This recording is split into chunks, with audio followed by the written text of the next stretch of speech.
see you brought Mr. Darcy with you. Mr. Darcy did not speak. I trust you've been well, Miss Bennet. Yes, thank you, Mr. Bingley. It gives me great satisfaction to hear you say so. I suppose you've heard Aunt Lydia is married, and to Mr. Wickham. Elizabeth dare not look at Mr. Darcy. I have. Please accept my congratulations. I hope it is not the last time I'm to receive congratulations on the marriage of a daughter. Mr. Darcy did not speak. Mr. Bingley, do you remember, before you went to London last winter, you promised to take family dinner with us? I do. I regret I was prevented by business. I hope no business will prevent you now. I hope nothing in the world will now prevent me. The gentlemen shortly took their leave, escorted by Mrs. Bennet. Why did he come at all if he came only to be silent and indifferent? If he fears me, why come here? I will think no more about him. And I will think no more about Mr. Bingley.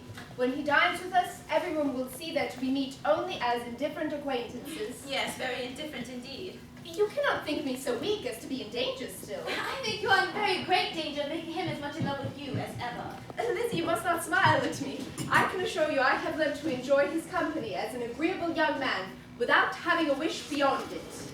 A few days after, Mr. Bingley called. And alone. He has come! Bingley has come! Make haste, make haste! Lizzie, you must come with me. Lizzie, I wish to speak with you. You might as well leave them by themselves, you know.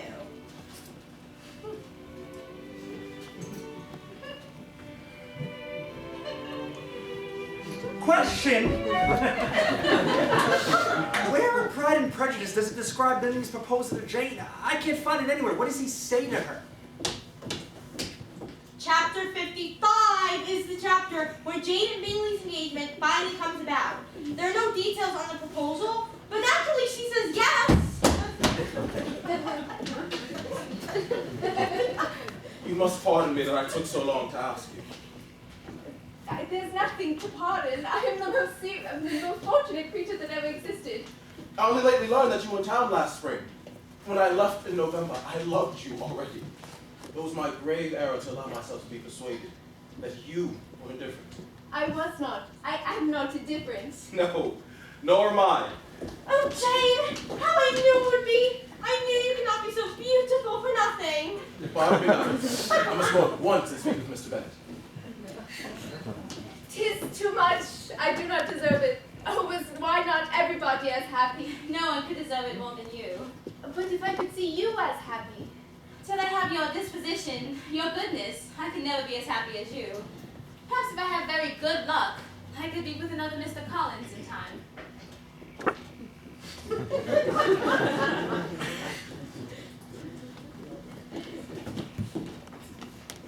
Now? Now? Now? No, not yet. Lady Catherine visits Longbourn. I hope you are well, Miss Bennet. That lady, I suppose, is your mother? She is. This must be a most inconvenient sitting room after dinner. The windows face west and must receive an unpleasant sort of sunlight. I assure you, your ladyship, we never sit here after dinner. I'm going to take a walk. Miss Bennet, will you accompany me? You can be at no loss, Miss Bennet, to understand the reason of my journey hither. Indeed, you are mistaken, madam. I have not been able to account for the honor of seeing you here. Miss Bennet, a report of a most alarming nature reached me 2 days ago. I was told that not only your sister was on the point of being most advantageously married, but that you, that Miss Elizabeth Bennet, would soon in all likelihood be united to my nephew, Mr. Darcy. Though I know this to be a scandalous falsehood, I immediately set off to make my sentiments known to you. You coming to see me will be seen rather as a confirmation of it, if indeed a report was in existence. If? Have you not circulated it yourself? Do you not know that such a report is spread abroad? I've never heard that it was. And can you likewise declare that there's no foundation for it? I do not pretend to possess your ladyship's frankness. You may ask questions which I shall choose not to answer. Miss Bennet, I insist on being satisfied. Has my nephew made you an offer of marriage? Your ladyship has declared it to be impossible. Miss Bennet, let me be rightly understood. This match, to which you have the presumption to aspire, can never take place. Mr. Darcy is engaged to my daughter and has been so from his earliest hours. He is destined for her. Now what have you to say? Only that if he is so, you can have no cause for concern. Obstinate, headstrong girl! Tell me once and for all, are you engaged to him? I'm not. And will you promise to never enter such an engagement? I will make no promise of the kind. Your ladyship has widely mistaken my character if you think I could be worked on by such persuasions. I must beg to be importune no farther on the subject. Not so hasty, if you please. I am no stranger to the particulars of your youngest sister's infamous elopement. Is such a one to be my nephew's sister, you unfeeling, selfish girl? Lady Catherine, you have insulted me in every way possible. I must beg to return to the house. I have nothing further to say. And this is your final answer? Very well. I shall now know how to act. Do not imagine that your ambition will ever be gratified. I take no leave of you, Miss Bennet. You deserve no such attention. I am most seriously displeased. Lizzie, why does not Lady Catherine come in again and rest herself? She did not choose it. She's a very fine-looking woman, and her coming here was prodigiously civil. Had she something particular to say to you? Elizabeth was forced to give into a little falsehood here, but to acknowledge the substance of their conversation was impossible.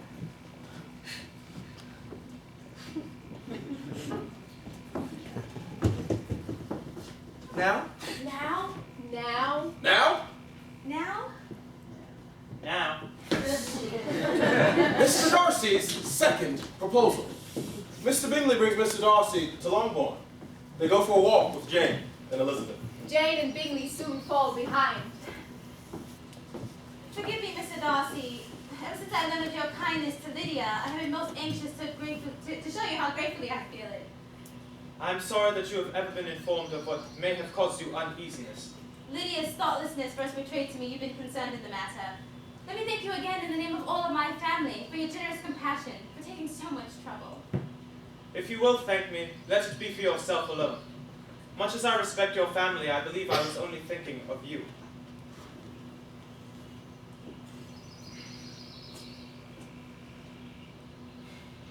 You are too generous to trifle with me. If your feelings are still what they were last April, tell me so at once. My affections and wishes are still unchanged, but one word will silence me on the subject forever. You must know that my feelings are changed. Changed completely. To hear these words when I feared, I know not how. I am all gratitude. Gratitude and pleasure. I mean, yes. Yes. Yes.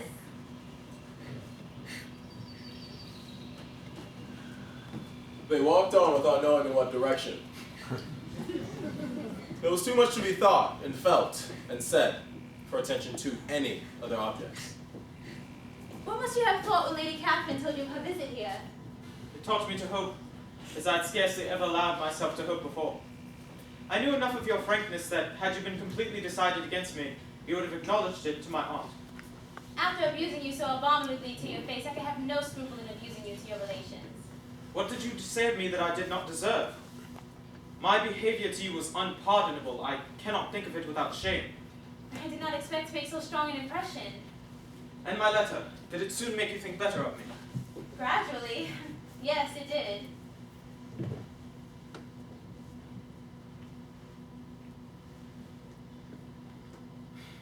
I have been a selfish being all my life. You taught me a valuable lesson. By you, I was properly humble. You taught me how insufficient were my pretensions in pleasing a woman worthy of being pleased. I'm almost afraid of asking what you thought of me. When we met again at Pemberley, you blame me for coming? No, indeed. I sought only to obtain your forgiveness, to lessen your ill opinion. How soon any other wishes presented themselves, I cannot be certain, but I believe in about half an hour after I had seen you. What's become of Jane and Mr. Bingley? You must be aware that I am delighted by their engagement. That is to say you gave your permission. I guessed as much. I feel no doubt in their happiness together. How did the different characters respond to Elizabeth and Darcy's engagement? Who was surprised? Who was not? Who tries to talk her out of it? Lizzie, are you out of your senses? Have you not always hated him? Papa, I can assure you, he's not the man I thought he was. But will he make you happy? You all know him to be a proud, unpleasant sort of man, but this would be nothing if you really like him. I do. I do like him. I love him. Indeed, he has no improper pride. You do not know what he really But is. love, let me not have the grief of seeing you unable to respect your partner in life. Papa, you must believe that he loves me, that he's deserving of all the love I can give him. Then you shall marry him. I could not have parted with you, my Lizzie, to anyone less worthy. Lord bless me, Mr. Darcy! Who would have thought it? Oh, Lizzie, how rich you will be! I apologize for not having this life so much before. I hope you would overlook it. 3 daughters married, 10,000 a year. I think I shall go distracted. It is a truth. It is a truth universally acknowledged that a single man In possession of a good fortune, Must be in want. Must be in want. must be in want. Of a wife. Mr. Darcy, how can you account for ever having fallen in love with me? I cannot fix upon the hour, or the spot, or the look, or the words. It was too long ago. I was in the middle before I knew it begun.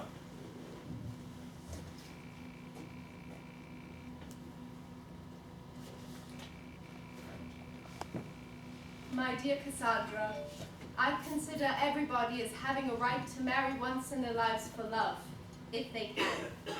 I can allow her, I can wish her to be happy.